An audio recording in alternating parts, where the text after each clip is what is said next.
আজি আমি political science 25টা অতিকে গুৰুত্বপূৰ্ণ কুৱেশ্যন আমি ডিসকাশন কৰিম এই প্ৰশ্নসমূহ প্ৰায় বিভিন্ন ধৰণৰ এক্সামত আহি থাকে আমি সিলেক্ট কৰা প্ৰতিটো কুৱেশ্যনে বহুত ইম্পৰ্টেন্ট হয় গতিকে ভিডিওটো প্ৰথমৰ পৰা শেষলৈ চাওক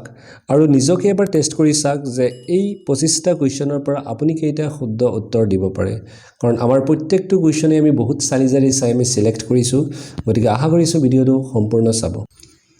আজিৰ first question number 26 At present, the Rajya Sabha consists of dash members.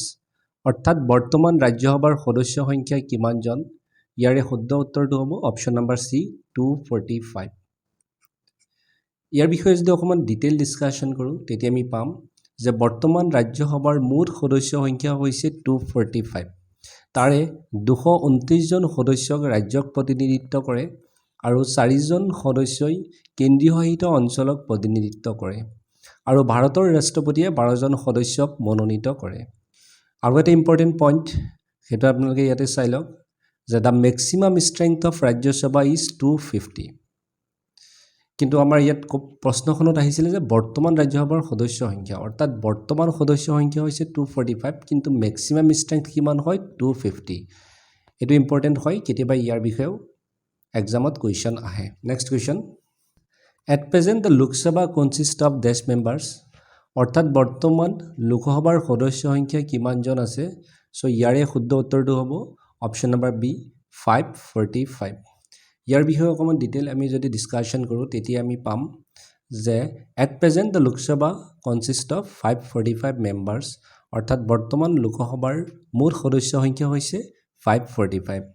তাৰে 530 জন সদস্য 530 জন সদস্য প্ৰত্যক্ষভাৱে ৰাজ্যৰ পৰা নিৰ্বাচিত কৰা হয় আৰু 13 জন সদস্য প্ৰত্যক্ষভাৱে কেন্দ্ৰীয় শাসিত অঞ্চলৰ পৰা নিৰ্বাচিত কৰা হয় আৰু ভাৰতৰ ৰাষ্ট্ৰপতিয়ে দুজন এংলো ইণ্ডিয়ান সম্প্ৰদায়ৰ সদস্যক মনোনীত কৰে লোকসভালৈ আৰু এটা ইম্পৰ্টেন্ট পইণ্ট ইয়াত আছে হেতু হৈছে যে দা ম্যাক্সিমাম স্ট্ৰেংথ অফ লোক সভা ইজ 552 A maximum strength হয় 552 তাৰে বৰ্তমান কিমান লোকসভাৰ সদস্য আছে হেতু আপোনালোকে মনত ৰাখিব যে 545 বৰ্তমান সদস্য আছে কিন্তু ইয়াৰ ম্যাক্সিমাম স্ট্ৰেংথ কিমান হয় হেতু হৈছে যে 552 Question number 28 How many Rajya Sabha members are nominated by the President of India অৰ্থাৎ ভাৰতৰ ৰাষ্ট্ৰপতিয়ে ৰাজ্যসভাৰ কিমানজন সদস্যক মনোনীত কৰে এই বিষয়ে ইতিমধ্যে আমি ডিসকাশন কৰিছো ইয়াৰ শুদ্ধ উত্তৰটো হ'ব option number B 12 Next question number 29 The president nominates 12 members to the Rajya Sabha according to অৰ্থাৎ ৰাষ্ট্ৰপতিয়ে ৰাজ্যসভালৈ 12 জন সদস্য মনোনীত কৰে সো তলত যিমান কেইটা অপচন দিয়া আছে তাৰে ভিতৰত কাৰেক্ট অপচনটো হ'ব option number D Their distinction in the field of science, art, literature and social service অৰ্থাৎ বিজ্ঞান কলা সাহিত্য আৰু সামাজিক সেৱা আদিৰ দিশত পাৰদৰ্শিতা দেখুৱা সকলৰ মাজৰ পৰা 12 জন সদস্যক ৰাষ্ট্ৰপতিয়ে ৰাজ্যসভালৈ মনোনীত কৰে next question number 30 What is the minimum age for membership to Rajya Sabha অৰ্থাৎ ৰাজ্যসভাৰ সদস্য পদৰ বাবে নিম্নতম বয়স কিমান হ'ব লাগিব ইয়াৰ শুদ্ধ উত্তৰটো হ'ব অপচন নম্বৰ বি 30 years এতিয়া ৰাজ্যসভা বা লোকসভা বা বিধান পৰিষদৰ সদস্য পদ হ'বলৈ নিম্নতম কিমান বয়স লাগিব তাৰ বিষয়ে মই অকমান ডিটেইলছ ইয়াত দিছো ৰাজ্যসভা আৰু লেজিসলেটিভ কাউন্সিল বা বিধান পৰিষদৰ বাবে নিম্নতম বয়স হ'ব লাগিব 30 years আনহাতে লোকসভা আৰু লেজিসলেটিভ এছেম্বলি অৰ্থাৎ লোকসভা আৰু বিধান সভাৰ বাবে নিম্নতম বয়স হ'ব লাগিব 25 বছৰ অৰ্থাৎ লোকসভাৰ সদস্য হ'বলৈ বা বিধান সভাৰ এজন সদস্য হ'বলৈ নিম্নতম বয়স হ'ব লাগিব 25 বছৰ আনহাতে প্ৰেসিডেন্ট ভাইস প্ৰেসিডেন্ট আৰু গভৰ্ণৰ হ'বলৈ নিম্নতম বয়স হ'ব লাগিব 35 years সেটা আপোনালোকে মনত ৰাখিব আৰু পাৰিলে নোট ডাউন কৰি ল'ব next question number 31 The maximum permissible period between two sessions of the parliament অৰ্থাৎ সংসদৰ দুটা অধিৱেশনৰ মাজত সৰ্বাধিক অনুমোদিত সময়কাল হৈছে সো ইয়াৰ শুদ্ধ উত্তৰটো হ'ব option number B 6 months next question The maximum permissible period between two sessions of a state legislative assembly is অৰ্থাৎ ৰাজ্যিক বিধানসভাৰ দুটা অধিৱেশনৰ মাজত সৰ্বাধিক অনুমোদিত সময়কাল হৈছে ইয়াৰ শুদ্ধ উত্তৰটো হ'ব option number B 6 month next question number 33 which of the following can initiate the process of impeachment of the president of India অৰ্থাৎ নিম্নলিখিত কোনটোৱে ভাৰতৰ ৰাষ্ট্ৰপতিৰ অপসাৰণ প্ৰক্ৰিয়া আৰম্ভ কৰিব পাৰে তলৰ যিমান কেইটা অপচন দি আছে তাৰে ভিতৰত কাৰেক্ট হ'ব option number B any house of the parliament অৰ্থাৎ লোকসভা বা ৰাজ্যসভা এই দুইটাৰ পৰা যিকোনো এটা হাউসত ৰাষ্ট্ৰপতি অপসাৰণ প্ৰক্ৰিয়া আৰম্ভ কৰিব পাৰে Next question number 34. Who among the following is the ex officio chairman of Rajya Sabha? অর্থাৎ নিম্নলিখিত কোন ৰাজ্যসভাৰ পদেন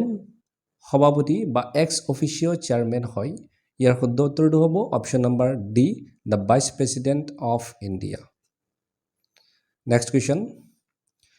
in which of the following houses the chairperson is not the member of that house অৰ্থাৎ নিম্নলিখিত কোনটো সদনৰ অধ্যক্ষ সেই সদনৰ সদস্য নহয় সো ইয়াৰ শুদ্ধ উত্তৰটো হ'ব অপশ্যন নম্বৰ এ ৰাজ্যসভা অৰ্থাৎ ৰাজ্যসভাৰ অধ্যক্ষজন ভাৰতৰ উপৰাষ্ট্ৰপতি হয় আৰু এই ৰাজ্যসভাৰ অধ্যক্ষজন অৰ্থাৎ উপৰাষ্ট্ৰপতিজন ৰাজ্যসভাৰ সদস্য নহয় next question number 36 which of the following regarding the Rajya Sabha is correct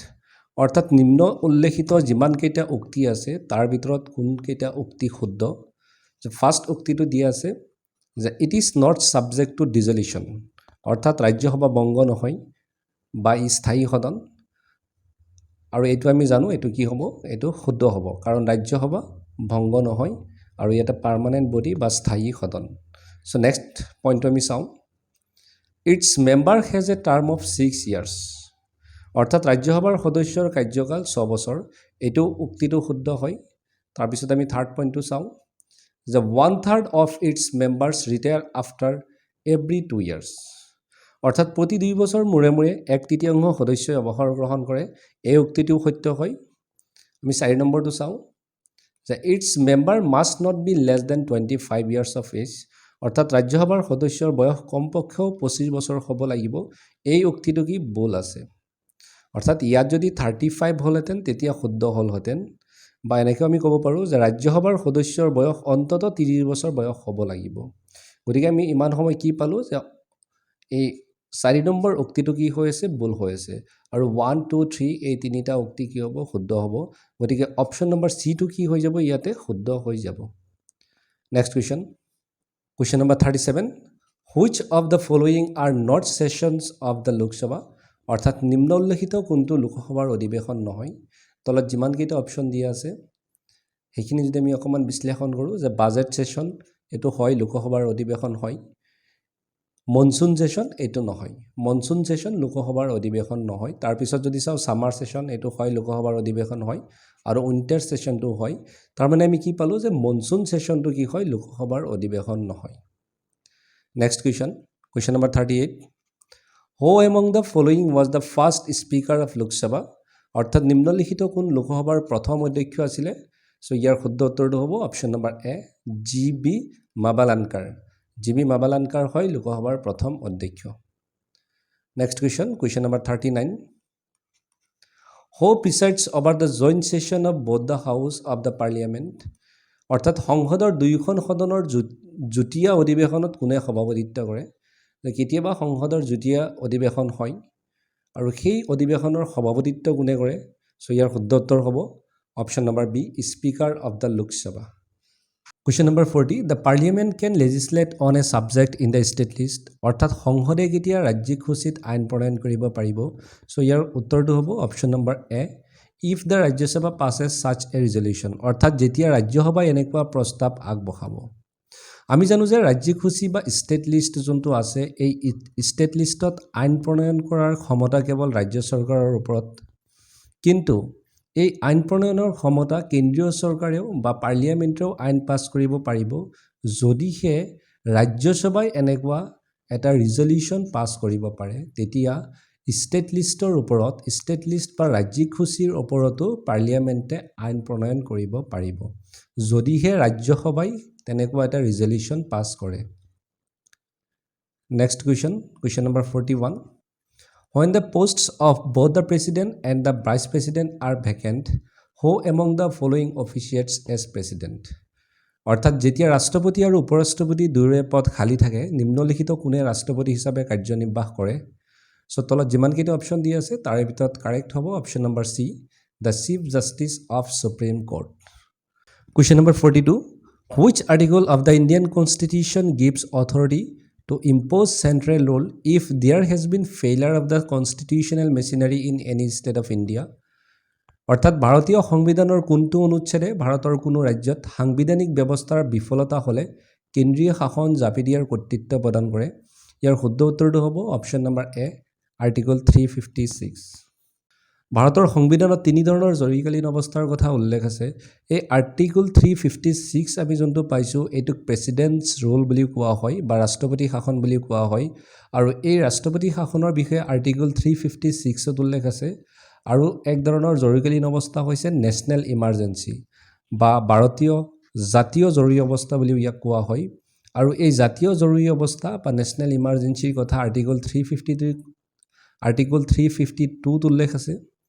আৰু এক ধৰণৰ জৰুৰীকালীন অৱস্থা হৈছে যে ফাইনান্সিয়েল ইমাৰ্জেন্সি যাক বিত্তীয় জৰুৰী অৱস্থা বুলি কোৱা হয় আৰু ইয়াৰ বিষয়ে আৰ্টিকল 360 ত উল্লেখ আছে নেক্সট কোৱেশ্চনটো চাই লওঁ question number 43 When was the first national emergency declared in India? অৰ্থাৎ ভাৰতৰ প্ৰথম ৰাষ্ট্ৰীয় জৰুৰীকালীন অৱস্থা কেতিয়া ঘোষণা কৰা হৈছিল ইয়াৰ শুদ্ধ উত্তৰটো হ'ব option number A 1962 Question number 44 Which one of the following states of India does not have a legislative council even though the Constitution Amendment Act 1956 provides for it? অৰ্থাৎ ভাৰতৰ নিম্নলিখিত কোনখন ৰাজ্যত বিধান পৰিষদ নাই যদিও সংবিধানৰ সপ্তম সংশোধনী আইন 1956 চনত ইয়াৰ ব্যৱস্থা আছে সো ইয়াৰ শুদ্ধ উত্তৰটো হ'ব অপশ্যন নম্বৰ ডি মধ্যপ্ৰদেশ এতিয়া বিধান পৰিষদ বা লেজিসলেটিভ কাউন্সিলৰ বিষয়ে যদি অকমান ডিসকাশন কৰো তেতিয়া আমি দেখিম যে এই লেজিসলেটিভ কাউন্সিলটো কেইটামান ৰাজ্যতহে ইয়াৰ আছে